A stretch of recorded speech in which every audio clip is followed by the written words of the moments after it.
สุขทางโลกแม้มากก็พรากสิ้นสุขทางจิตไม่ทวินยิ่งสูงส่งโลกุตตระเกิดได้เพราะใจตรงรู้ปล่อยปลงเห็นธรรมตามความจริงขอถวายความนอบน้อมแด่พระรัตนตรัยมีพระพุทธเจ้าเป็นต้นขอถวายความเคารพพระมหาเถระพระเถรานุเถระเจ้าคณะพระสังฆาธิการทั่วโลกมีพระเดชพระคุณพระธรรมเสนาบดีเจ้าคณะภาค7วัดพระธาตุดอยสุเทพเป็นต้นและขออำนวยพรแด่ท่านผู้ฟังท่านผู้ชมสาธุชนพุทธบริษัททั้งหลายวันนี้รายการนาวาวังทองของวัดพระธาตุดอยสุเทพออกอากาศทางสถานีวิทยุ2แห่งคือสถานีวิทยุพระพุทธศาสนาแห่งชาติและจริยธรรมวัดพระธาตุดอยสุเทพระบบ FM 96 เมกะเฮิรตซ์มีพ่อครูวันลบนามวงพรหมเป็นผู้อำนวยการอาจารย์พระมหาประสิทธิ์ประสาธิโกเป็นหัวหน้าสถานีและอาตมาภาพมีพระครูปริยัติยานุศาสตร์เป็นผู้บรรยายเป็นประจำทุกวันศุกร์เสาร์และอาทิตย์เวลา7:30 นาทีถึง8 นาฬิกาและวันศุกร์กับวันเสาร์นี้มีภาคบ่ายเวลา 14-15 นาฬิการวมเป็น5 ครั้ง3 วันสำหรับตอนนี้ขอต้อนรับพระเดชพระคุณหลวงพ่อสุทธิสงึมรำจากจังหวัดบุรีรัมย์พระเดชพระคุณหลวงพ่อมาวันนี้เป็นอาทิกัลยาโนผู้มีความงามในเบื้องต้นเพราะว่ามาตั้งแต่ไก่ไม่ทันโหสุริโยยังไม่จับขอบฟ้าปาหน้าธรรมะยังไม่เสร็จกราบขอบพระคุณหลวงพ่อเป็นอย่างยิ่งที่ให้หัวใจใสๆสีชมพูวันเกิดโอ้ดีใจมากวันเกิดของผู้พูดเนี่ยกราบขอบพระคุณหลวงพ่อเป็นอย่างยิ่งที่หลวงพ่ออวยพรวันเกิดมาเป็นประจำทุกครั้ง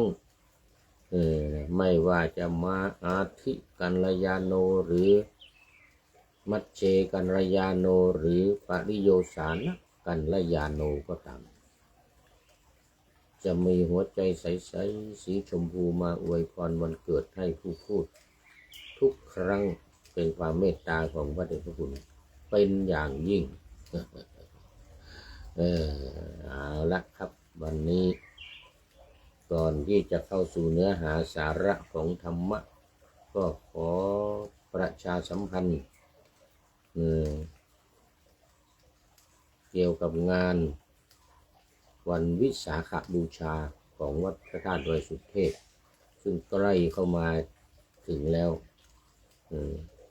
วันที่25นี้แล้วคือวันพรุ่งนี้ก็จะเริ่มแล้วตอนนี้ขอต้อนรับคุณโยมละอชายมินนี่เป็นอาทิกัลยาณีโยมละอเป็นอาทิกัลยาณีคือผู้มีความงามในเบื้องต้นเรียกว่าศีลมีศีลเป็นกำกับเนี่ยมีศีลไม่ว่าจะศีล5ศีล8ของโยมละอเวลาไปจำศีลที่วัดก็ถือศีล8เวลาอยู่บ้านหรือไปวันธรรมดาก็ถือศีล5นี่เรียกว่าอาทิกัลยาณีโมทนาเป็นอย่างยิ่งตามมาด้วย FC ตัวจริง ท่านสุริยันสันตกิโตคำปานามสกุลคำปาวัดพระธาตุดอยสุเทพ เมื่อวานนี้เข้ามาเหมือนกันแต่อ่านไม่ทันคอมเมนต์มาซะยาวเหยียดเลยแต่ว่ามันมีมันมีโปรไฟล์อื่นเข้ามาตามเข้ามาติดก็เลยหายไปเลยอ่านไม่ทันวันนี้จะมีอะไรมาคอมเมนต์หรือประชาสัมพันธ์บ้างเนาะงานวัดพระธาตุดอยสุเทพก็จะเริ่มแล้ววันพรุ่งนี้วันที่25ถึงวันที่29คือ25 29เนี่ยเขาจึงถึงวันที่31 25 ถึง 29นี่เจริญพระพุทธมนต์ทั้ง5วันเลยโดยพระสงฆ์ทรงสมณศักดิ์เอาพัดยศมาด้วยอ๋อนี่มาแล้วกราบนมัสการคารพระอาจารย์เช้านี้ครับผมไปปักตุง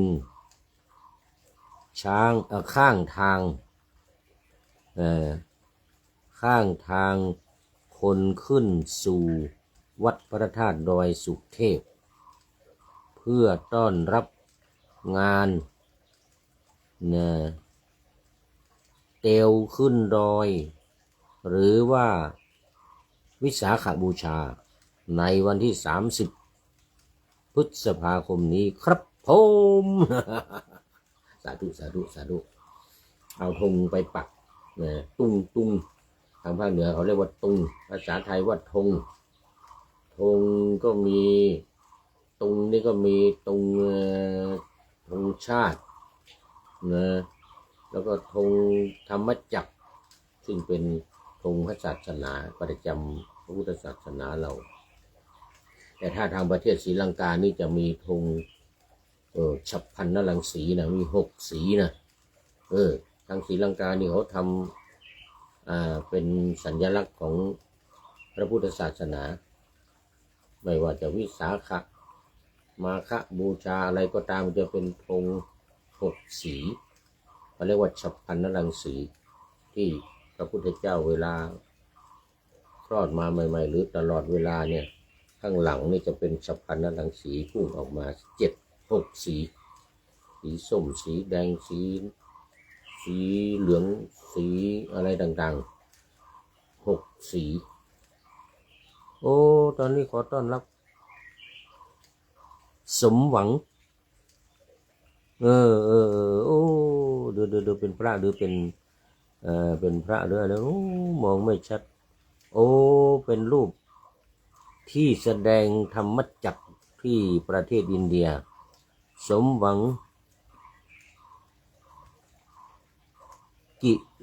กิริตะ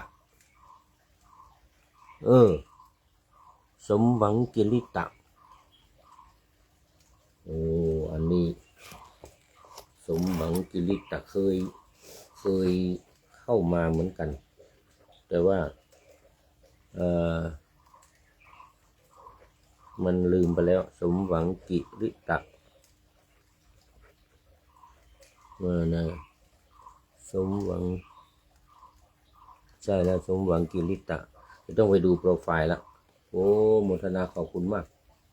เนี่ยถ้าเป็นพระก็น่าจะเป็นพระเป็นรูปที่แสดงธรรมจักรเสาที่แสดงธรรมจักรต้นใหญ่ๆอยู่เลยหักครึ่ง ที่ป่าอิสิปตนมฤคทายวันรู้สึกจะใช่น่าจะเป็นพระโอ้ขอบคุณมาก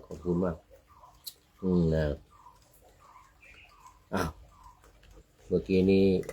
FC ตัวจริงท่านสุริยันสันตจิตโตบอกว่าไปปักธงไว้แล้วเอาตุงไปปักเรียงตามข้างถนนจากวัดศรีโสดาหน้าลานครูบาศรีวิชัยขึ้นมาจนถึงลานครูบาศรีวิชัยบนวัดพระธาตุดอยสุเทพโอ้สาธุโมทนาเป็นอย่างยิ่งนะต้อนรับเมื่อไงนะต้อนรับว่างานเตียวขึ้นดอยนะหรือวันวิสาขบูชา งานไหว้สาปารมีพระบรมธาตุดอยสุเทพกำลังประชาสัมพันธ์อยู่ครับ กำลังประชาสัมพันธ์อยู่วันที่25ถึงวันที่19เจริญพระพุทธมนต์โดยพระสงฆ์ทรงสมณศักดิ์10 รูป10 รูป10 รูปวันละ10 รูปนะวันละ10 รูปวันละ10 รูปพระสงฆ์ทรงสมณศักดิ์วันละ10 รูปเจริญพระพุทธมนต์สมโภชน้ำสงฆ์พระราชทานพอวันที่30ก็เอาลงไปแห่นะเขาเรียกว่าขบวนอัญเชิญน้ำสงฆ์พระราชทานจากลานครูบาเจ้าศรีวิชัยหน้าวัดศรีโสดาขึ้นมาลานครูบาเจ้าศรีวิชัยเหมือนกันหน้าวัดพระธาตุดอยสุเทพเชิงบันไดนาคเชิงบันไดนาคที่เราเดินขึ้น286 ขั้นนะบันไดนาค286 ขั้นที่เราเดินขึ้นเลยนะเดินขึ้นไปก็ถึงลานพระบรมธาตุดอยสุเทพถึงลานพระบรมธาตุดอยสุเทพ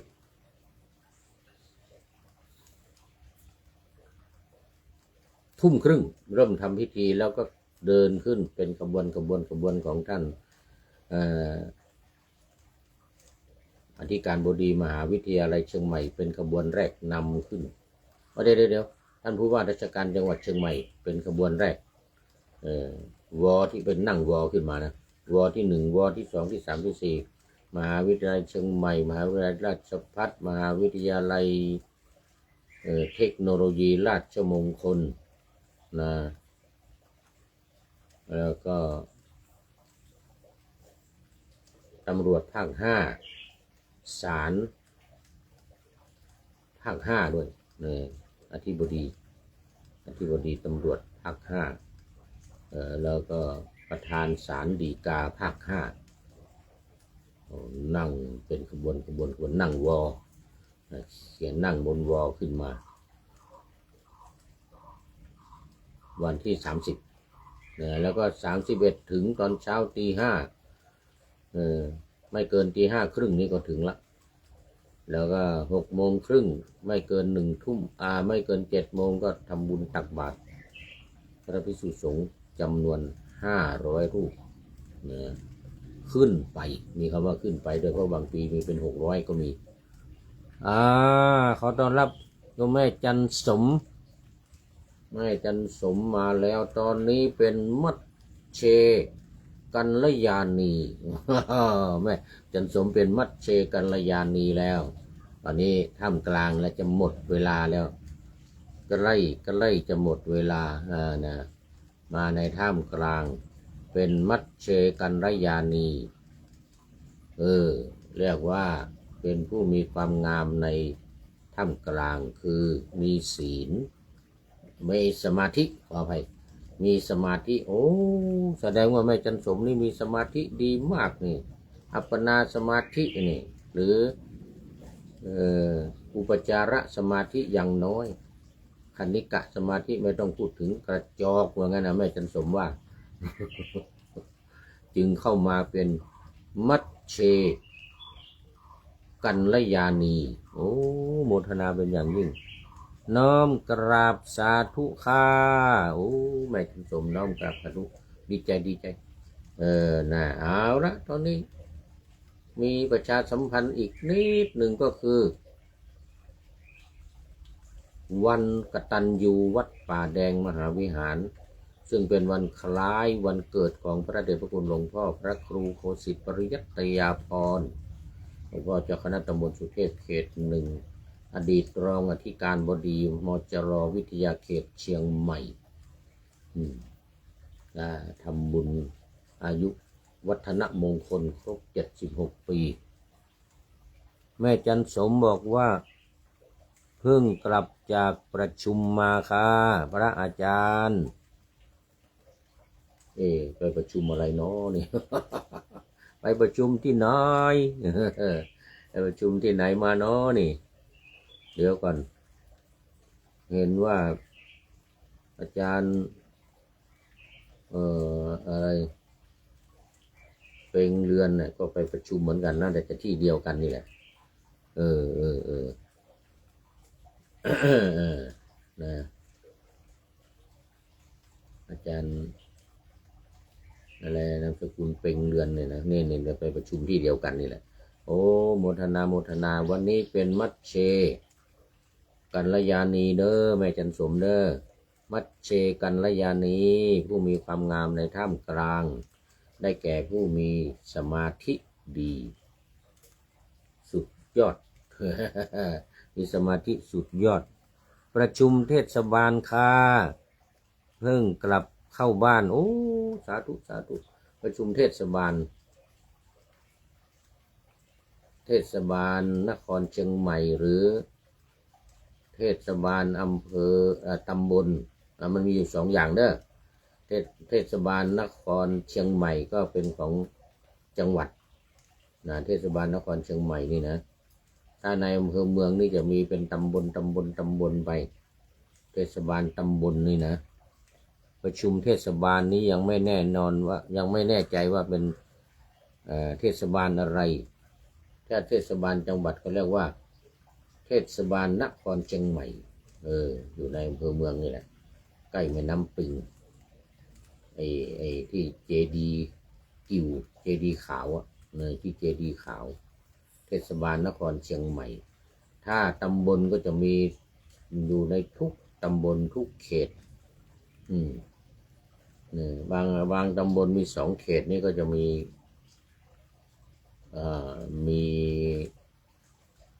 ก็2 เทศบาลนะ2 เทศบาลมีเทศบาลเดียวทางฝ่ายทางบ้านเมืองนี่เขาจะมีตำบลและเทศบาลแต่ทางคณะสงฆ์มันจะมีเป็นเขตนะจะมีเป็นเขตประชุมเทศบาลเดี๋ยวยังไม่ได้บอกมาเอาเป็นว่ามัชเชกัลยาณีก็ได้สำหรับวันกตัญญูของวัดป่าแดงนั้นวันที่269 โมงเป็นต้นไปเจริญพุทธมนต์สืบชะตาหลวงขอประกาศเชิญชวนมาร่วมพร้อมกันคณะสงฆ์คณะศรัทธาวัดป่าแดงมหาวิหารวัดฝายหินวัดอุโมงค์วัดโป่งน้อยอะไรก็ในตำบลสุเทพหรือในอำเภอเมืองนะได้มาร่วมกันตลอดถึงวัดบ้านกลางอำเภอตำบลลี้หลวงอำเภอลี้จังหวัดลำพูนซึ่งเป็นภูมิลำเนาของพระเดชพระคุณหลวงพ่อพระครูโคสิตปริยัตยาภรณ์ด้วยมาร่วมกันบำเพ็ญกุศลทักษิณานุปทานและเจริญพระพุทธมนต์อุทิศส่วนกุศลถวายแด่บรรพชนของวัดป่าแดงมีพระเจ้า3 ฝั่งแกนเป็นต้นและพระเจ้าติโลกราชที่มาบูรณะวัดป่าแดงสร้างอุโบสถวัดป่าแดงด้วยเป็นต้นทางวัดก็มีอดีตเจ้าอาวาสวัดป่าแดงมีที่มรณภาพไปแล้วมีครูบาอ่องเป็นต้น มีครูบาอ่องเป็นต้นโดยพร้อมเพรียงกันต่อไปเอาละตอนนี้ก็เข้ามาสู่เนื้อหาสาระของธรรมะในรายการนาวาวังทองตำบลตลาดใหญ่ค่ะตำบลตลาดใหญ่อำเภอดอยสะเก็ดรู้แล้วตำบลตลาดใหญ่อำเภอดอยสะเก็ดก็แถวนั้นมีวัดป่าป้องมีวัดตำบลตลาดใหญ่นะวัดแม่จ้องวัดแถวนั้นตำบลตลาดใหญ่หมดเลยแม่กะเหนือแม่กะใต้แม่กะเหนือแม่กะใต้นี่นะวัดพรหมจริยารามเนี่ยวัดอะไรนี่ก็ตำบลตลาดใหญ่นี่นะโอ้สาธุผมจะประชุมจัดงานนะ ในตำบลเดี๋ยวนี้จะมีประเพณีใกล้จะเข้าพรรษามาแล้วโดยเฉพาะประเพณีส่งน้ำพระธาตุนี่เยอะเหลือเกินส่งน้ำพระธาตุนี่นะเดือนเก้าเดือนเก้าเดือนแปดเพ็งเดือนเก้าเพ็งแรมแปดค่ำก็มีส่วนใหญ่นะส่งน้ำพระบรมธาตุโอ้โมทนาสาธุเนาะโมทนาผลเอามาคราวนี้มาเรื่องอะไรนี่ยังคงค้างอยู่ตั้งแต่เมื่อวาน4 วัน5 วันมาแล้วโอ้อุพลีเปติวัตถุโอ้อยู่ในเปตะในเปตวัตถุนะอุพลีเปตวัตถุอุพลีนี่เป็นชื่อของวรรคด้วยอุพลีวรรคนะอุพลีวรรคมาถึงตอนพระเทวีอุพลีไปเกิดเป็นด้วงขี้ควายโอ้โหแม่จันสม พระเทวีนะไปเกิดเป็นด้วงขี้ควายนี่นะ เขาเรียกว่าทางบ้านเฮาเรียกว่าแมง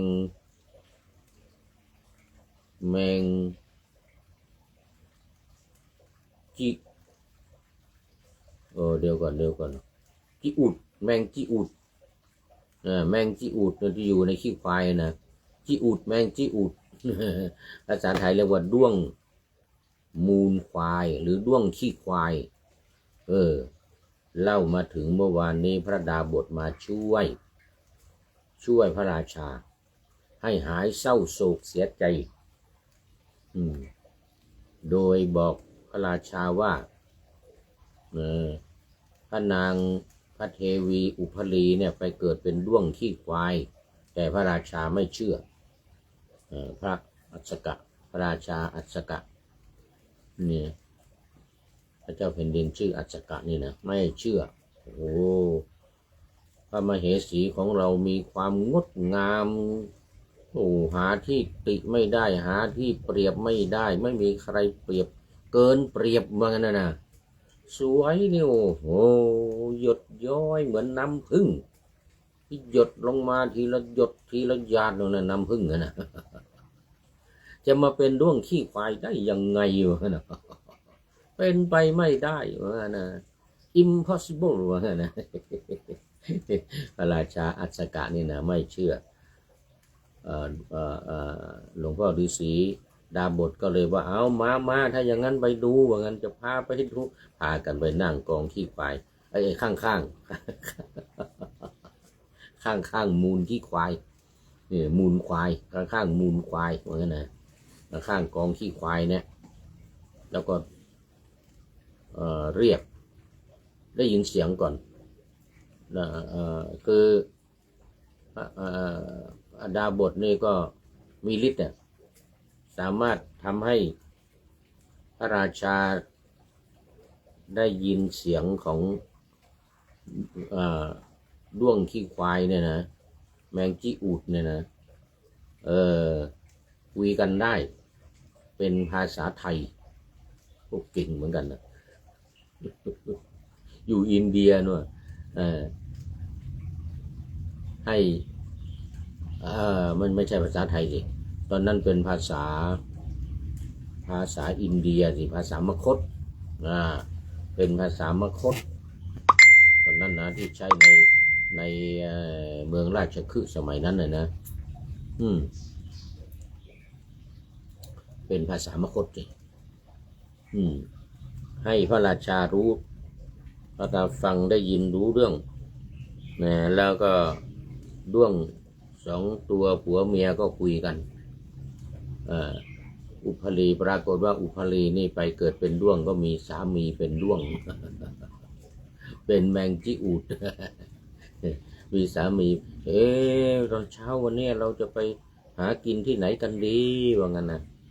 ฝ่ายสามีด้วงสามีก็บอกว่านู่นเราไปทางด้านทิศเหนือนู่นไปทางด้านทิศเหนือว่างั้นนะอย่างนั้นว่างั้นนะทีนี้ฤาษีก็ถามก่อน พอเขาคุยกันเสร็จฤาษีก็ถามเดี๋ยวอย่าเพิ่งไปอย่าเพิ่งไปตอนนี้พระราชาอัศกะมาเยี่ยมแล้วว่างั้นนะขอให้ออกมาหาพระราชาหน่อยว่างั้นนะด้วงอุปลีก็บอกว่าอะไรนี่ใครมาพูดเนี่ยมีใครมาจากไหนยังไงเนี่ยยังไงนะโอ้ท่านฤาษีท่านอะไรนี่เองอะไรดาบทนี่เองมันมีอะไรหรือคะว่างั้นนะถามดาบทมีอะไรหรือคะโอ้ตอนนี้พระราชาอัศกะสามีของเธอเป็นพระสวามีของเธอสมัยที่เธอยังเป็นพระมเหสีจำได้ไหมว่างั้นนะตอนนี้พระองค์มานี่แล้วขอออกมาหาหน่อยว่างั้นนะได้ว่างั้นนะออกมาแล้วพระราชาก็ยังไม่เชื่อโอ้มเหสีของเราสวยเกินเปรียบอย่างนี้จะมาเป็นด้วงนี่มันไม่ใช่เป็นไปไม่ได้ว่างั้นนะดาบทก็เลยอธิษฐานจิตให้พระราชาฟังเสียงของด้วงเนี่ยรู้เรื่องพระราชาให้ฟังเสียงด้วงนี่รู้เรื่องก็เลยถามด้วงนี่เมื่อวานนี้มาถึงตรงนี้มาถึงตรงนี้ดีสิว่างั้นไปกันเถอะเดี๋ยวไหนวะนั่นนะขอโปรดออกมาก่อนเหมือนกันนะพระดาบทนั่นเองมีธุระอะไรเจ้าค่ะวะนะไปออกมาพบท่านพระราชาก่อนเหมือนกันนะจ้ะพี่เหมือนกันนะอึ๊บโผล่ออกมาได้สักทีโผล่ออกมาได้สักทีนะแม่ด้วงชาติที่แล้วเจ้าเป็นอะไรกันหรือดาบทถามข้าพเจ้าเป็นมเหสีของพระเจ้าอัศกะชื่ออุพลีเจ้าข้าว่างั้นนะแล้วเมื่อครั้งเจ้าเป็นมเหสีนั้นทรงเป็นที่สนิทเสน่หาอย่างยิ่งของพระราชาใช่ไหมใช่เจ้าข้าว่างั้นนะพระราชาก็เลยชักจะนี้ขึ้นมาแล้วไม่พอใจไม่จริงว่างั้นนะพระราชานะข้าไม่เชื่อเจ้าเป็น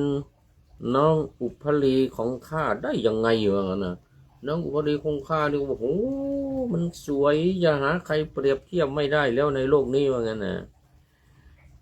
พระเจ้าอัศกะยังไม่ตกลงปรงใจเชื่อเสียแต่ทีเดียวพระดาบทจึงถาม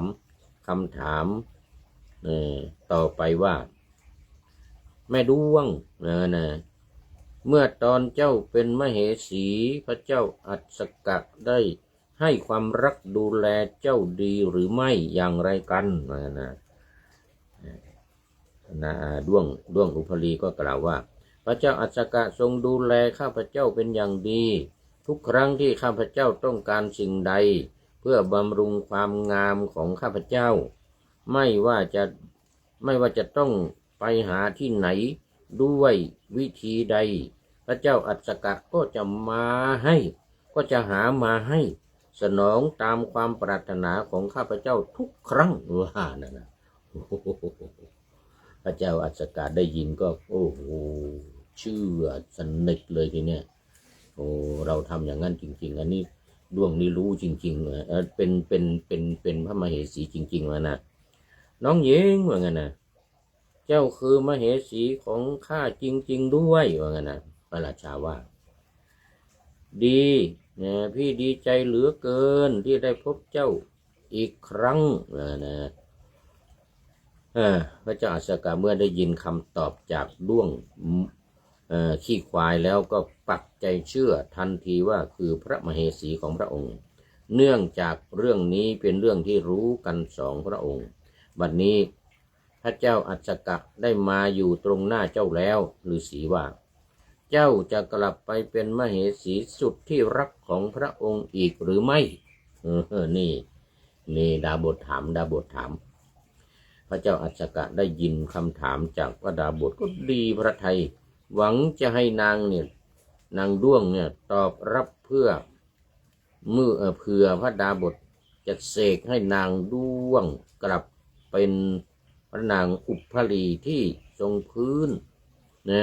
ที่ทรงฟื้นคืนชีพเป็นมเหสีสุดที่รักอีกครั้งหนึ่งอีกครั้งหนึ่งตามเดิมเหมือนกันนะตามเดิมอีกครั้งหนึ่ง คราวนี้อุปภลีก็ตอบด้วงอุปภลีก็ตอบไม่เจ้าข้าในครั้งก่อนนั้นพระราชาเป็นพระสวามีของข้าพเจ้าก็จริงแต่บัดนี้ข้าพเจ้ามีสามีใหม่เป็นที่รักยิ่งแล้วได้สามีใหม่ได้สามีใหม่เป็นที่รักโอ้โหแม้จะให้สังหารข้าพเจ้าพระเจ้าอัศกะเอาเลือดนะของจากพระศรของพระเจ้าอัศกะมาล้างเท้าสามีใหม่ของข้าพเจ้าก็ทำได้มาโอ้โหตกกระใจเลยพระราชาตกกระใจดึกโทเอ้ยแม่ด้วงเหรอฮะนะทูลหัวของพี่ด้วงเจ้านี่ทูลหัวของพี่ว่านะเจ้านี่เป็นภรรยาที่ดีของข้าพเจ้าจริงๆโอ้เดี๋ยวด้วงพูดก่อนด้วงสามีของด้วงพูดโอ้แม่ด้วงทูลหัวของพี่ว่างั้นนะเจ้านี่ดีเป็นภรรยาที่ดีของข้าจริงๆด้วงพูดด้วงสามีด้วงที่เป็นสามีพูดโอ้พระเจ้าอัศกะก็เลยตรัสว่าเจ้าพูดเช่นนี้ได้ยังไงเจ้าลืมไปแล้วหรือครั้งยังเป็นสามีภรรยาข้าดีต่อเจ้าเพียงใดรักเจ้าเพียงใดนะทีนี้ด้วงขี้ควายก็ตอบว่าความสุขและความทุกข์เก่า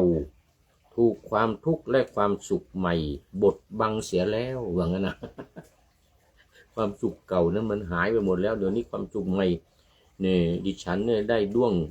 ตัวใหม่เป็นสามีความสุขมากเลยนะตายแล้วฉะนั้นเจ้าด้วงจึงเป็นที่รักของข้าพเจ้ายิ่งกว่าพระองค์100 เท่าพันเท่าโอ้โหตายเลยอย่ามองมาจะเป็นลม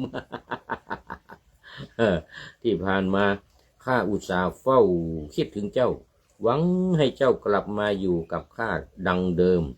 แต่ดูเจ้าสินะกลับเห็นด้วงขี้ควายดีกว่าข้าว่างั้นนะยังไม่ได้พูดอะไรมเหสีอุปภลีบัดนี้ได้เกิดใหม่เป็นตัวด้วงขี้ควายเมื่อเห็นพระเจ้าอัศกะทรงโกรธก็ไม่รู้สึกกลัวแต่อย่างใดมุดกองขี้ควายหายไปพร้อมกับสามีใหม่ไม่เยื่อใยไม่มีเยื่อใยไว้เลยพระเจ้าอัศกะกริ้วสุดขีดได้แต่ทรงแค้นพระทัยแล้วก็ไหว้ลาพระดาบทแล้วกลับคืนสู่ห้องพระบรรทมสั่งมหาดเล็กให้ย้ายศพนางอุปภลีออกไปจากห้องโอ้เนื้อความจะเป็นไปยังไงตอนนี้ก็ต้องขอยุติไว้ก่อนโอ้โหนี่หมดเวลาวันนี้ผู้ใดหนอแลเป็นปริโยสานกัลยานนังงามในที่สุดโอ้โยมแม่จันสมเป็นปริโยสานกัลยานีอีกแล้วโอ้เป็นท่านสุดท้ายเข้ามาในวันนี้นะ